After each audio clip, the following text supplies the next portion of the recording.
Nous sommes mercredi 29 janvier 2025. Vous nous suivez en direct de la cité de l'Union africaine. Le président de la République, chef de l'État Félix-Antoine Tshisekedi Tshilombo, va faire un message à la nation sur les derniers développements de la situation sécuritaire et même socio-économique du pays. Giscard Koussema, nous sommes ensemble. D'un moment à l'autre, le chef de l'État va faire son apparition pour son message. Bonsoir, cher Oscar Mbal Kaïch. Bonsoir à tous les téléspectateurs qui nous suivent en direct en cet instant depuis la cité de l'Union africaine où se trouve le bureau du président de la République, chef de l'État, Félix-Antoine Tshisekedi Tshilombo.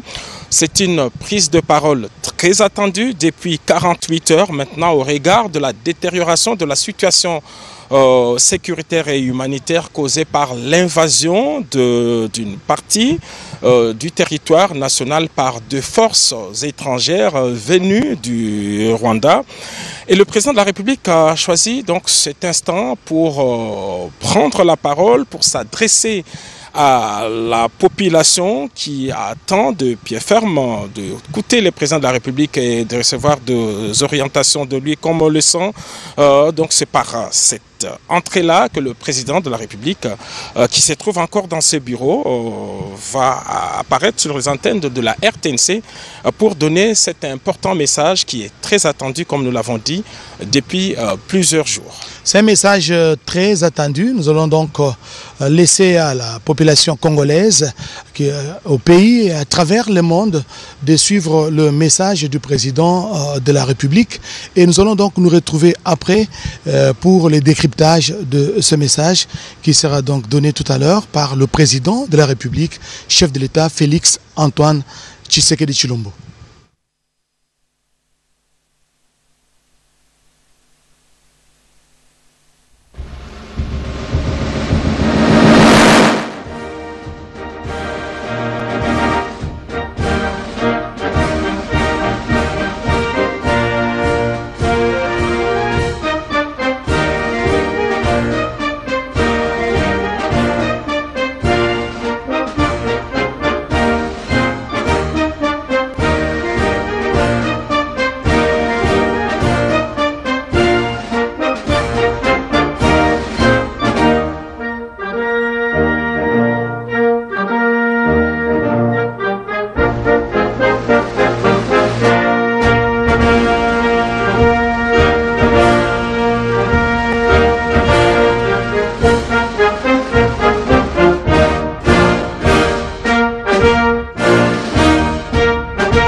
Mes très chers compatriotes, en ces instants critiques pour notre nation, je m'adresse à vous avec la gravité et la solennité qu'impose la situation. L'Est de notre pays, en particulier les provinces du Nord Kivu, du Sud Kivu et de l'Ituri, fait face à une aggravation sans précédent de la situation sécuritaire. Les forces de défense du Rwanda, en soutien de leurs marionnettes du M23, poursuivent leur entreprise terroriste sur notre territoire, semant la terreur et la désolation parmi nos populations. Je partage avec vous la douleur et l'indignation face à ces attaques barbares. Ces actes ne sont pas seulement une attaque contre la République, mais une offense à l'histoire et à la dignité de notre peuple. En ces moments difficiles, je vous appelle à la résilience et surtout à la résistance. Face à cette situation, permettez-moi de vous rassurer. Une riposte vigoureuse et coordonnée contre ces terroristes et leurs parrains est en cours. Nos vaillantes forces armées de la République démocratique du Congo, symboles de courage et de patriotisme, sont pleinement mobilisées, prêtes à défendre chaque centimètre de notre territoire. J'ai personnellement convoqué et présidé des réunions de crise avec une équipe restreinte du gouvernement, le haut commandement militaire ainsi qu'une réunion interinstitutionnelle afin d'évaluer les récents développements de la situation et de lever les options pour repousser les agresseurs et reconquérir chaque parcelle de notre territoire.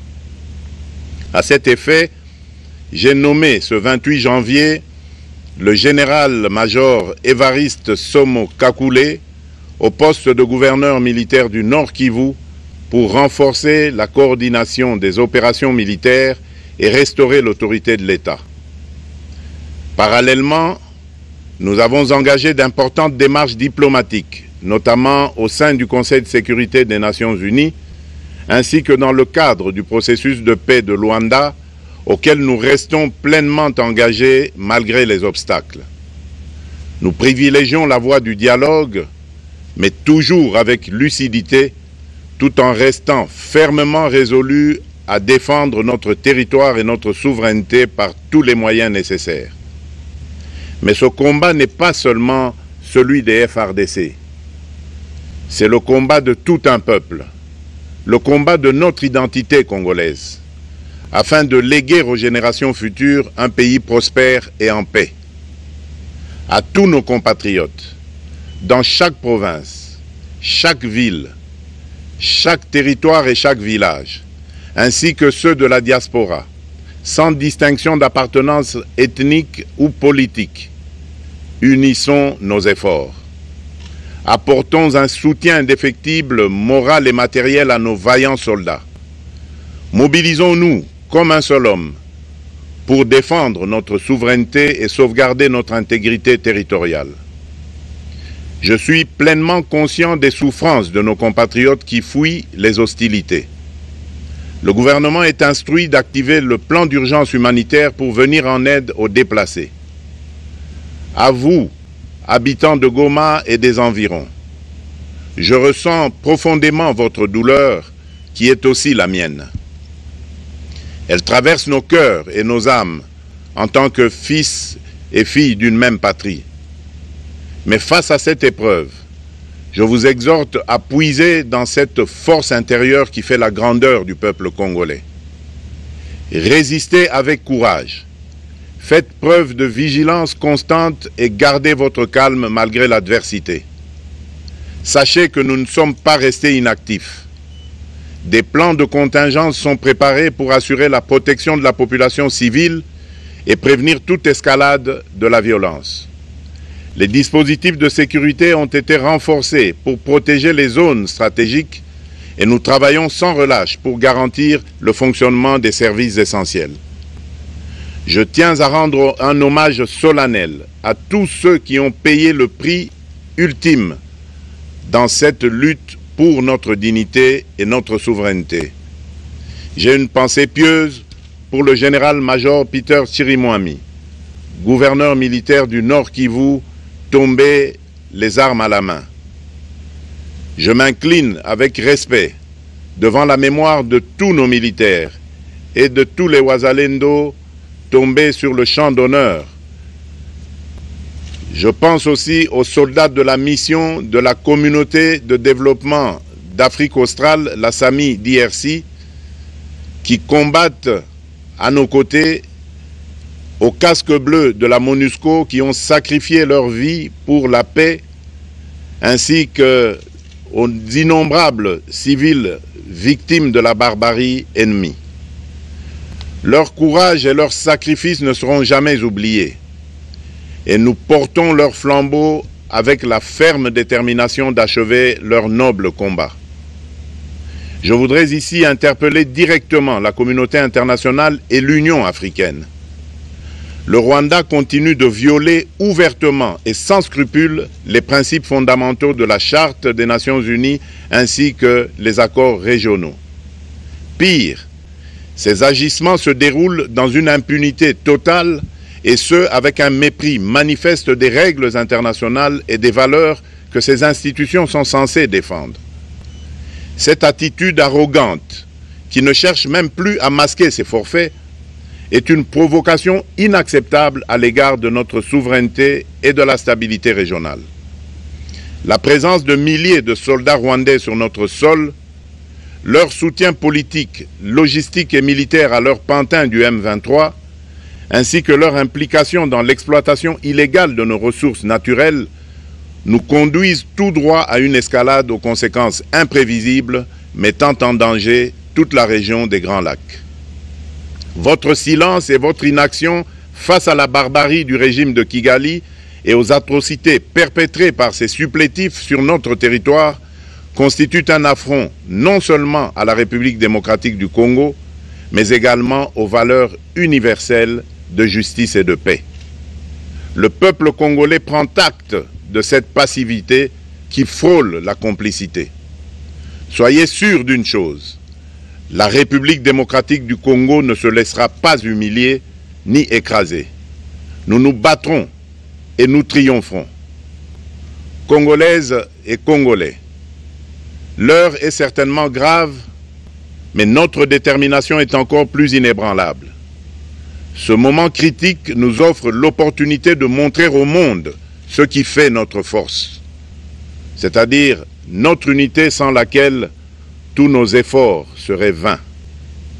Je vous appelle à être vigilants, mais à ne pas céder à la haine, aux divisions ou à la violence.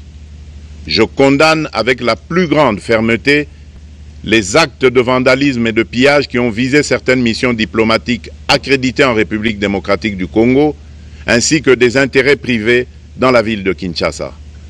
Ces comportements irresponsables dénaturent l'expression saine de notre colère face à l'agression barbare nous imposée et jettent une ombre sur les manifestations pacifiques de soutien à nos vaillantes forces armées qui luttent avec courage et abnégation pour défendre notre souveraineté.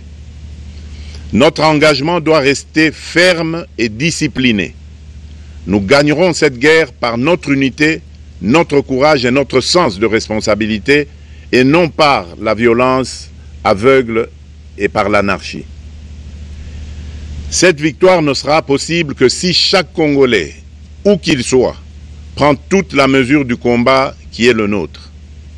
J'appelle donc la nation entière, hommes et femmes, jeunes et vieux, acteurs politiques, opérateurs économiques, membres de la société civile, confessions religieuses, artistes et sportifs à se mobiliser, à faire bloc derrière nos vaillantes forces armées et à contribuer chacun à son niveau à l'effort de guerre.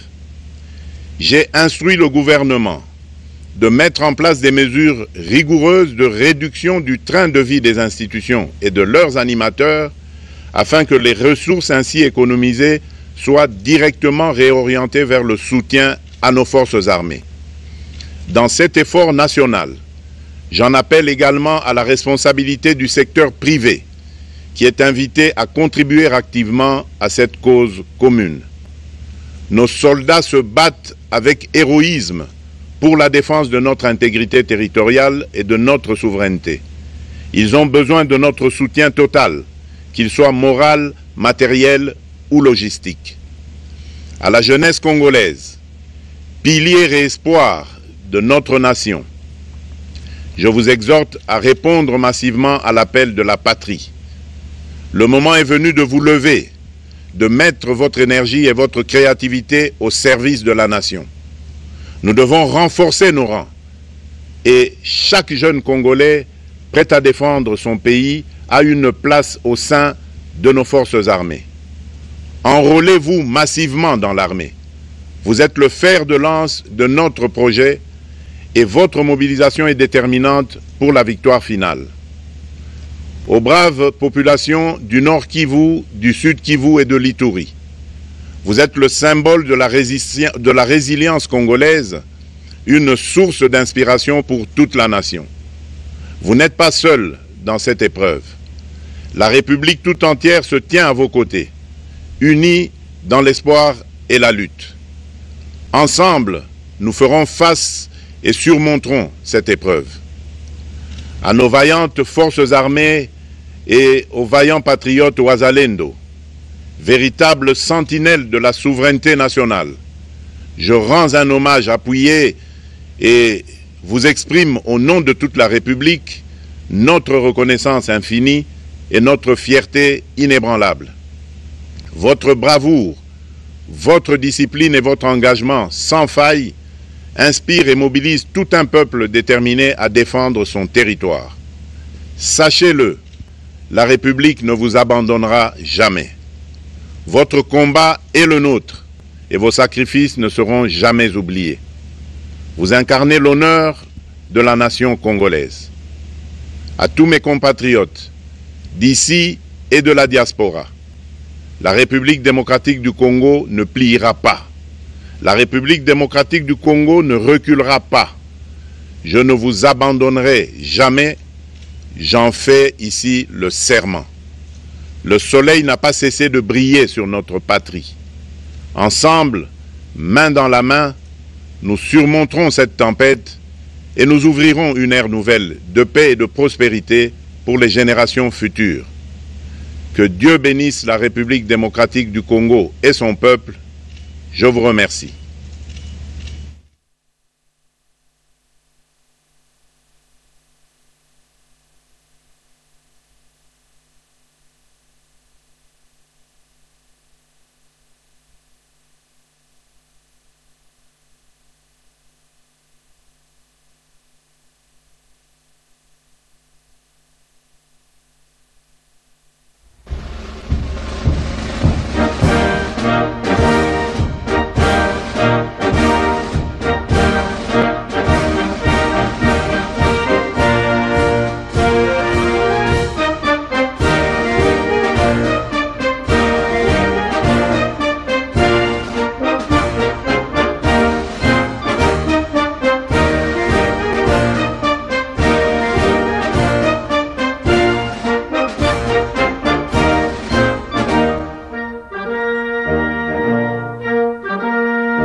Voilà, nous venons, mesdames, messieurs, de suivre tous le message à la nation du président de la République qui est revenu sur l'unité, qui a loué la bravoure des forces armées de la République et des volontaires patriotes Wazalendo. La défense de la patrie est sacrée.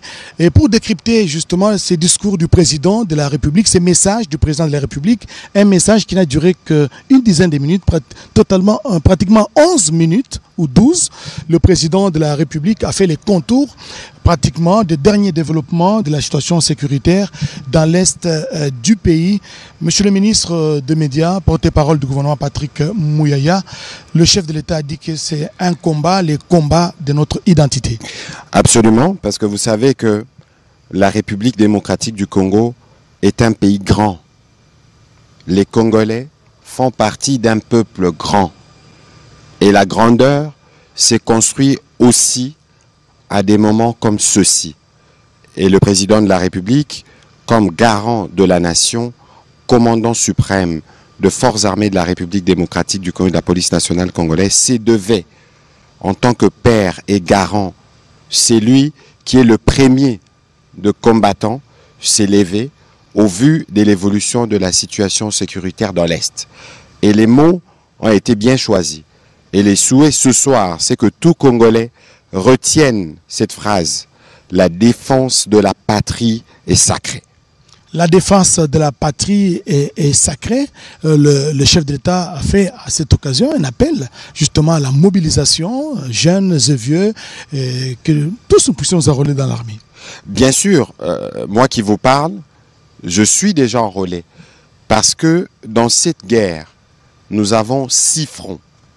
Il y a un front militaire pour lequel des jeunes doivent se mobiliser pour renforcer les effectifs de forces armées de la République démocratique du Congo.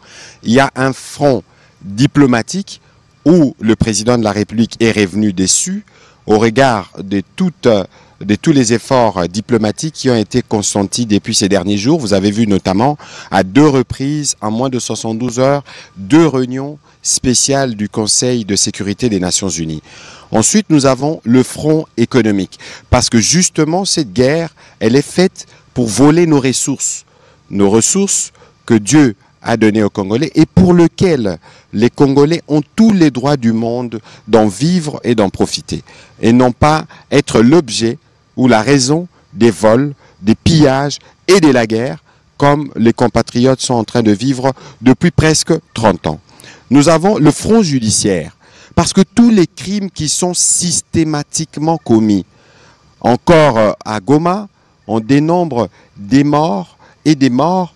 Nous avions parlé, la dernière photo du président de la République, de la nécessité de préserver les vies humaines, mais en face de barbares qui s'attaquent au camp des déplacés, qui s'attaquent à des hôpitaux où il y a des nourrissons qui viennent de naître, il y a bien évidemment besoin d'une réponse.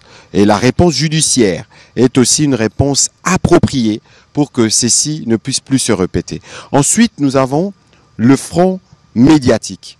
Le front médiatique dans lequel vous faites partie, c'est le front qui va nous permettre de mobiliser les Congolais en RDC et en dehors.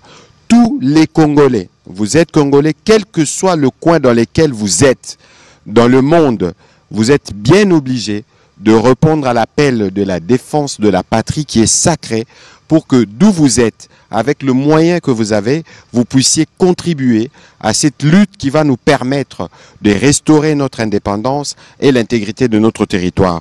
Et puis j'ai rajouté, il y a quelques jours, j'ai discuté avec une compatriote qui nous dit « Excellence, le sang des Congolais qui coule doit crier vengeance. » Et désormais, nous avons ce que nous on appelle un front spirituel.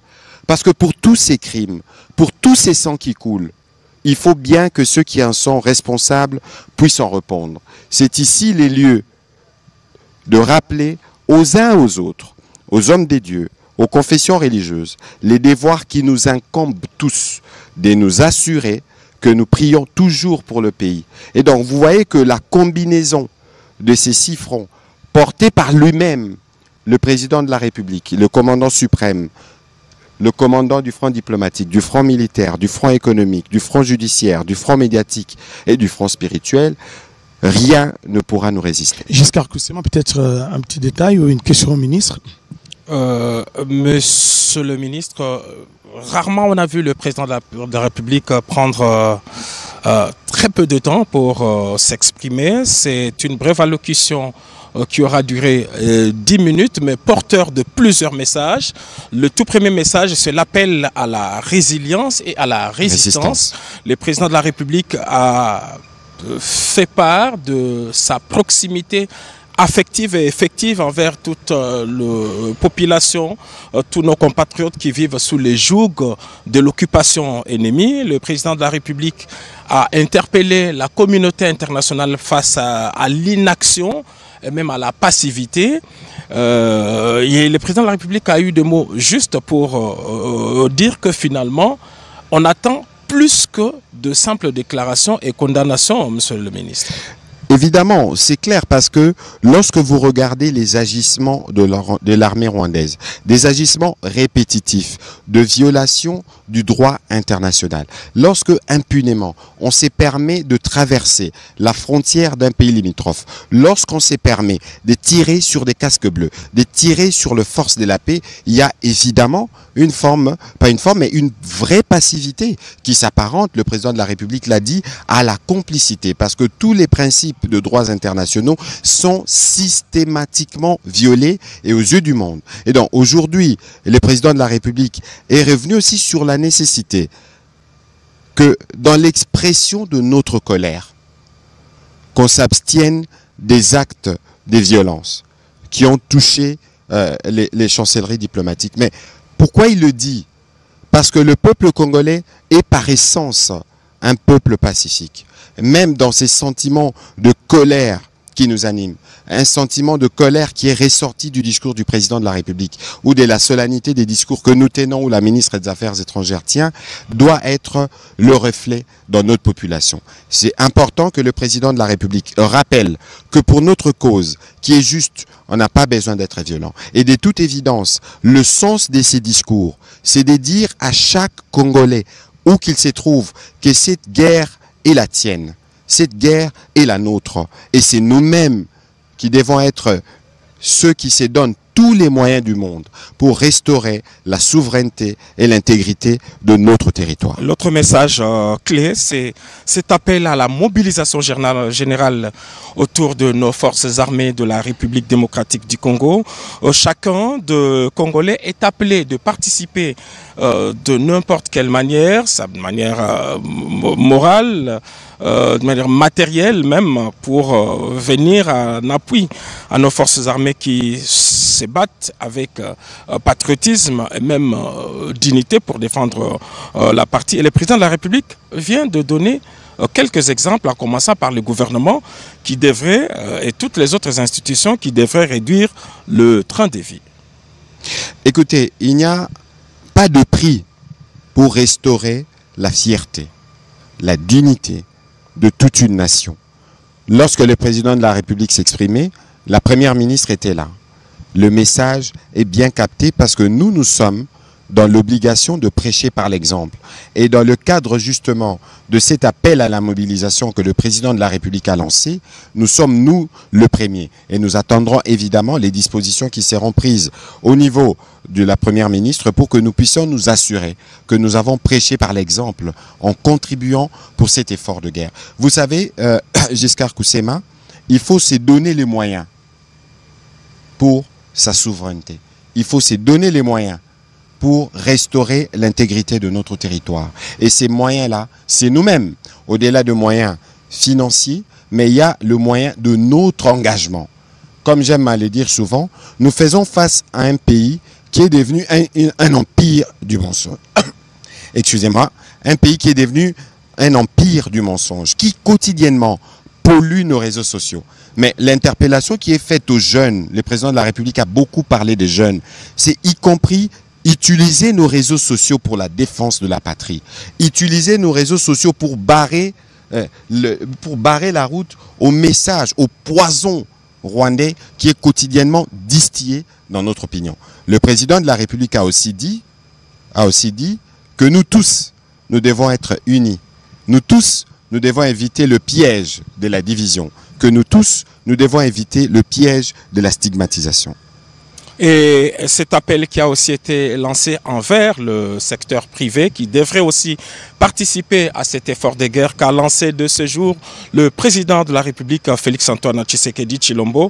Je pense qu'en tant que gouvernement, en tant qu'institution, on devrait encourager toutes les initiatives privées qui participent à cette grande campagne de mobilisation de moyens pour nos forces armées de la République démocratique du Congo. Je crois que vous devez avoir un plan, monsieur le ministre, dès cet instant, pour pouvoir encadrer toutes ces initiatives privées. Écoutez, il y a un 29 janvier et il y aura un après 29 janvier et les choses ne seront plus les mêmes. Parce que dès demain, le gouvernement va s'atteler à définir le mécanisme à travers lequel cet effort de guerre sera mobilisé. Au-delà de cet effort de guerre, vous savez, les entreprises privées qui sont en République démocratique du Congo, au-delà des difficultés, croissent chaque année.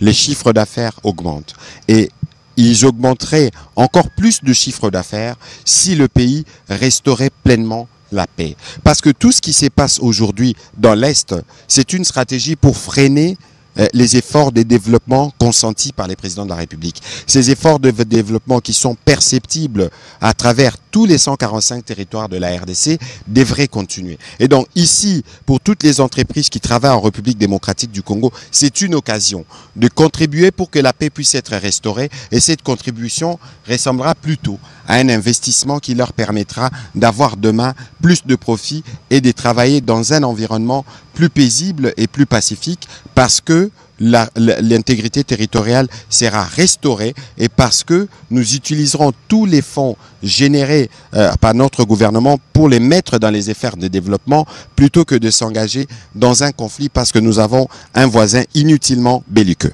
Voilà, monsieur le ministre, je pense que nous sommes en train de terminer ces débriefs du discours, de l'adresse, du message du président de la République. Peut-être cet hommage que le chef de l'État a rendu à tous ces soldats, tous ces éléments FARDC qui sont tombés sur les champs d'honneur. Il a rendu également hommage au VDP, aux volontaires Ouazalendo. Il a rendu aussi hommage aux soldats de la paix qui sont donc tombés sur les champs d'honneur pour la défense de la souveraineté et de l'intégrité territoriale. Écoutez, le président de la République, comme il a dit, toutes les heures, toutes les minutes, il suit la situation. Et il était évidemment de son devoir premier de reconnaître la bravoure et l'héroïsme de nos militaires. Mais aussi de dire toute notre solidarité en tant que nation à ces compatriotes qui sont aujourd'hui victimes de ces barbares terroristes qui se plaisent à couper l'électricité, à couper l'approvisionnement en eau potable, qui se plaisent à tirer sur des hôpitaux, à tirer sur des symboles que l'on ne peut pas toucher, d'aucune manière.